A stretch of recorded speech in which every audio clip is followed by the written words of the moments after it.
ಅಕ್ಕ ಅಜ್ಜಿ ವಾಯ್ಸು. ಅಜ್ಜಿಗೇನಾದರೂ ಏಜೆ ವಿಷಯ ಗೊತ್ತಾದ್ರೆ ಏನು ಗತಿ? ಎಲ್ಲರೂ ಕಣ್ಣೀರು ಒರೆಸ್ಕೊಳ್ಳಿ. ಅಜ್ಜಿಗೆ ಯಾವುದೇ ಕಾರಣಕ್ಕೂ ಈ ವಿಷಯ ಗೊತ್ತಾಗಬಾರ್ದು. ಬನ್ನಿ ದುರ್ಗಾ ಅವರೇ.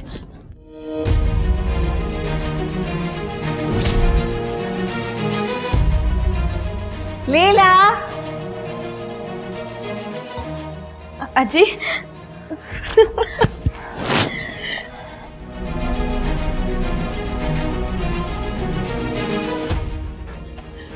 ಎಷ್ಟು ದಿನ ಆಗಿತ್ತು ನಿಮ್ಮನ್ನು ನೋಡಿ. ನಿಮ್ಮನ್ನು ಯಾವಾಗ ನೋಡ್ತೀನೋ ಅಂತ ಅನ್ಕೊಂಡ್ಬಿಟ್ಟಿದ್ದೆ. ಹೇಗಿದ್ದೀರಾ ಅಜ್ಜಿ? ನಾನು ಚೆನ್ನಾಗಿದ್ದೀನಿ. ನೀವೆಲ್ಲ ಹೇಗಿದ್ದೀರಾ?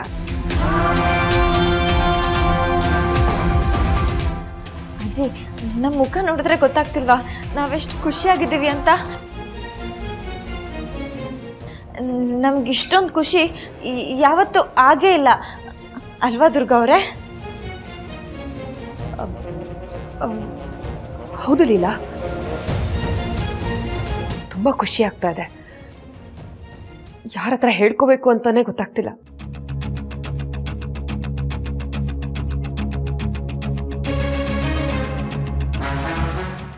ಹೌದಾ?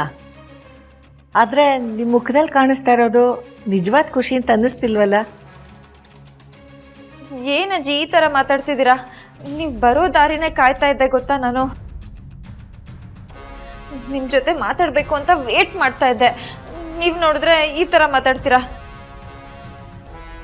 ಹೋಗಿ, ನಾನು ನಿಮ್ಮ ಜೊತೆ ಅಯ್ಯೋ ನಿನ್ನ, ನಾ ಹಾಗೆ ತಮಾಷೆಗೆ ಹೇಳ್ದೆ ಕಣೆ. ಅಷ್ಟಕ್ಕೆ ನೀನು ಕೋಪ ಮಾಡಿಕೊಂಡು ನನ್ನ ಜೊತೆ 2 ಬಿಟ್ಬಿಡೋದಾ? ನೀನೇ 2 ಬಿಟ್ಬಿಟ್ರೆ ನಾ ಯಾರ ಹತ್ರ ಮಾತಾಡಲಿ? ಹೋಗ್ಲಿ ಬಿಡು, ನಾನೇ ವಾಪಸ್ ಹೊರಟೋಗ್ತೀನಿ. ಅಜ್ಜಿ, ಲೀಲಾ ತಮಾಷೆಗೆ ಹೇಳಿದ್ದು ಅಷ್ಟೇ. ನಾನು ಅಷ್ಟೇ ತಮಾಷೆಗೆ ಹೇಳಿದ್ದು ಹೋಗ್ತೀನಿ ಅಂತ.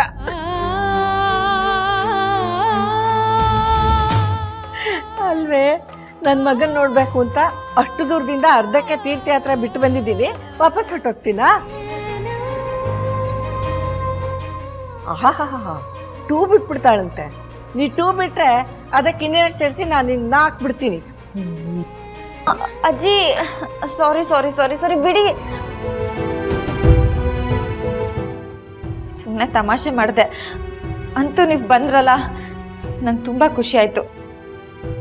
ಅಯ್ಯೋ, ವೇಟ್ ಮಾಡಿ, ನಾನು ಆರತಿ ತಟ್ಟೆ ತಗೊಂಡು ಬರ್ತೀನಿ.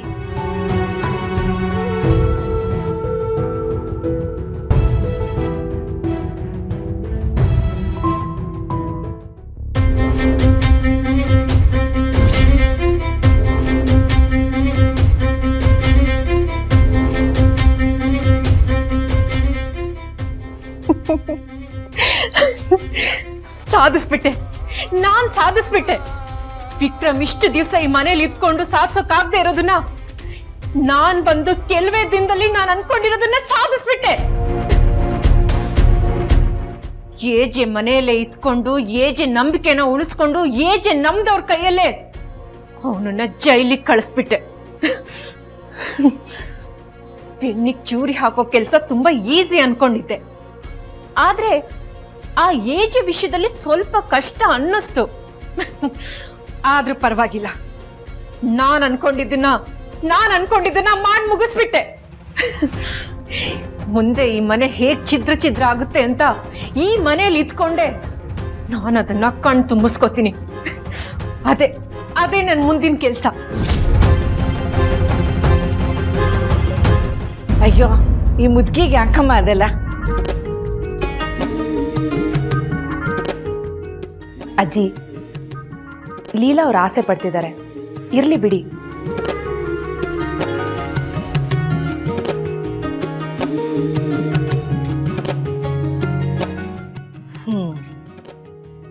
ಬೇಡಮ್ಮ ದುರ್ಗಾ, ನಾ ಮೊದಲು ನನ್ನ ಮಗನ್ ನೋಡ್ಬೇಕು. ಎಲ್ಲಿದ್ದಾನೆ ರಾಮ್?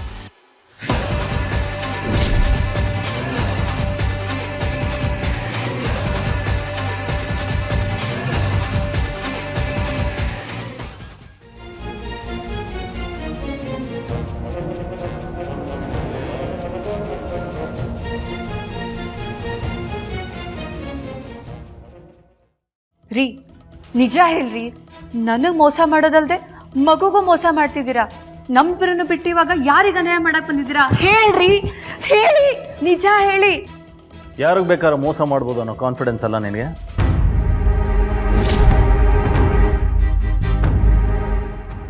ಆದರೆ ನೀನು ಕೈ ಹಾಕಿದ್ದು ನನ್ನ ಮನೆ ವಿಷಯಕ್ಕೆ. ರೇವತಿ ನಮ್ಮನೆ ಹುಡುಗಿ.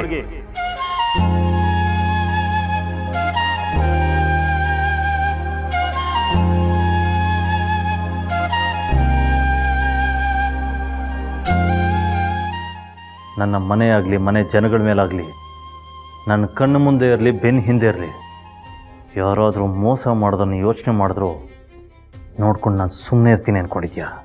ಹಾಂ,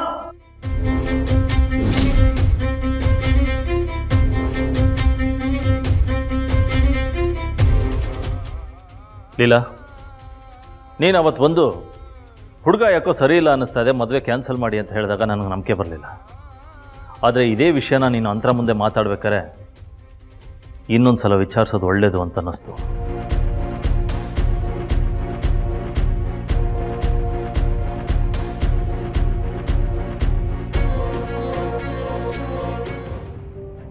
ಅಕ್ಕ, ಪ್ರಪಂಚದಲ್ಲಿ ಪ್ರೀತಿಗಿಂತ ದೊಡ್ಡ ಆಸ್ತಿ ಇಲ್ಲ ಅಂತ ಹೇಳ್ತಾರೆ. ಅದು ನನಗೆ ಗೊತ್ತಾಗಿದ್ದು ನಿಮ್ಮ ಮತ್ತೆ ಏಜೆ ಪ್ರೀತಿ ನೋಡಿದ್ಮೇಲೆ. ಯಾರ ಮಾತು ಕೇಳ್ದಿರೋ ಏಜೆ ನಿಮ್ಮ ಮಾತು ಕೇಳ್ತಾರೆ ಅಂದ್ರೆ ಅದು ನಿಮ್ಮ ಮೇಲಿರೋ ಪ್ರೀತಿ.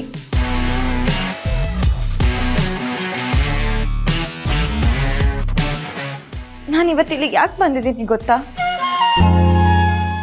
ನನ್ನ ತಂಗಿನೋ ಮದುವೆ ಆಗೋ ಹುಡುಗ ಸರಿ ಇಲ್ಲ ಅಂತ ನಂಗೆ ಸ್ಟ್ರಾಂಗ್ ಆಗಿ ಅನಿಸ್ತಾ ಇದೆ. ಅದು ಅಲ್ಲದೆ ಅವನು ವಿಕ್ರಮ್ ಕಳ್ಸಿರೋ ಹುಡುಗ. ಅದಕ್ಕೆ ನನಗೆ ನಂಬಿಕೆ ಇಲ್ಲ. ಈ ಮಾತನ್ನ ನಾನು ಎಷ್ಟು ಸತಿ ಏಜೆಗೆ ಹೇಳಿದ್ರು ಅವ್ರಿಗೆ ಅರ್ಥ ಆಗ್ತಿಲ್ಲ.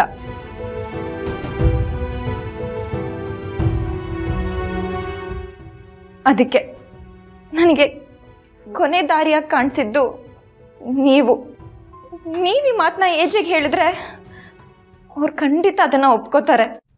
ನನ್ನ ತಂಗಿ ಲೈಫ್ನ ಉಳಿಸೋ ಜವಾಬ್ದಾರಿ ನಿಮ್ದು ಅಕ್ಕ, ನಿಮ್ದು.